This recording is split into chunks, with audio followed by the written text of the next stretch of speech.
নমস্কার বন্ধুরা, আমি জয়শ্রী। মুনলাইট কিচেনে বেশ অনেক দিন পর আবার নতুন একটি রেসিপি নিয়ে চলে এলাম। আজকের রেসিপি তেল পটল। গরম ভাতের সাথে এই রেসিপিটি কিন্তু দুর্দান্ত লাগে।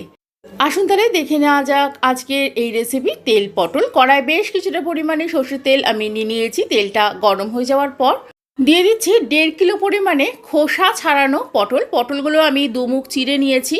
এই সময় গ্যাসের ফ্লেমটা হাইতে রেখে পটলগুলো জাস্ট একটু নাড়াচাড়া করে আমি ঢাকা দিয়ে একটু নরম হতে দেবো। আর মাঝে মাঝে কিন্তু ঢাকা খুলে একটু নেড়েচেড়ে দিতে হবে, না হলে পটলের থেকে জল ছেড়ে দেবে। সবসময় এই পটল রান্না করার সময় একটু গ্যাসের ফ্লেমটা হাইতেই রাখতে হবে। তারপর আবার ঢাকা খুলে আরও বেশ কিছুক্ষণ পটলগুলো নেড়েচেড়ে ভেজে নিচ্ছি। এই তেল পটল আমি প্রথম খেয়েছিলাম আমার বোনের বাড়িতে। আমার ভীষণই ভালো লেগেছিল, তাই ইচ্ছা ছিল কোনো একটা সময় আমিও এই রান্নাটা ট্রাই করব। তাই আজ করে ফেললাম এই তেল পটলের রেসিপিটি। পটলগুলো ভেজে নেওয়া হয়ে গেছে। একটি পাত্রে আমি সমস্ত ভাজা পটলগুলো তুলে ওই তেলের মধ্যেই 4 থেকে 5টা শুকনো লঙ্কা দিয়ে দিলাম। লঙ্কাগুলো একটু ভেজে নেওয়ার পর দিয়ে দিচ্ছি 5টা খুব ছোট সাইজের কুচানো পেঁয়াজ। পেঁয়াজগুলো হালকা লাল করে ভেজে নেব। পেঁয়াজগুলো একটু ভাজা ভাজা হয়ে আসলে দিয়ে দিচ্ছি 20-25টা রসুনের কোয়া, 2 ইঞ্চ পরিমাণে আদা আর 8-10টা কাঁচা লঙ্কা। যেহেতু কাঁচা লঙ্কাগুলো ভীষণই ছোটো ছিল, তাই এখানে লঙ্কার পরিমাণটা একটু বেশি দিলাম। ঝালটা আপনারা অবশ্যই নিজেদের টেস্ট অনুযায়ী অ্যাড করবেন। সমস্ত কিছু 2 মিনিট মতন ভেজে নেওয়ার পর 4টে ছোটো সাইজের টমেটো দিয়ে দিচ্ছি। টমেটোগুলো 1 মিনিট মতন ভালো করে নেড়েচেড়ে ভেজে নিলাম। টমেটোগুলো বেশ নরম হয়ে এসেছে। এই সময় আমি গ্যাসের ফ্লেমটা মিডিয়ামে করে আরও একটু নেড়েচেড়ে গ্যাসের ফ্লেমটা বন্ধ করে একটি পাত্রে সমস্ত মশলাটা ঢেলে ঠান্ডা করে নেব। মশলাটা সম্পূর্ণভাবে ঠান্ডা হয়ে গেলে তারপরে মিক্সি জারে এই মশলাটা আমি ঢেলে ভালো করে পেস্ট করে নেব। এইভাবে যদি আপনারা পটল রান্না করেন দুর্দান্ত খেতে হয়। সমস্ত মশলাটা মিক্সি জারের মধ্যে দিয়ে খুব ভালো করে পেস্ট করে নেব। মশলাটা মিক্সি জারে ট্রান্সফার করে নেওয়ার পর প্লেটে যে তেলটা ছিল সমস্ত তেলটা আমি কড়ায় নিয়ে নিচ্ছি।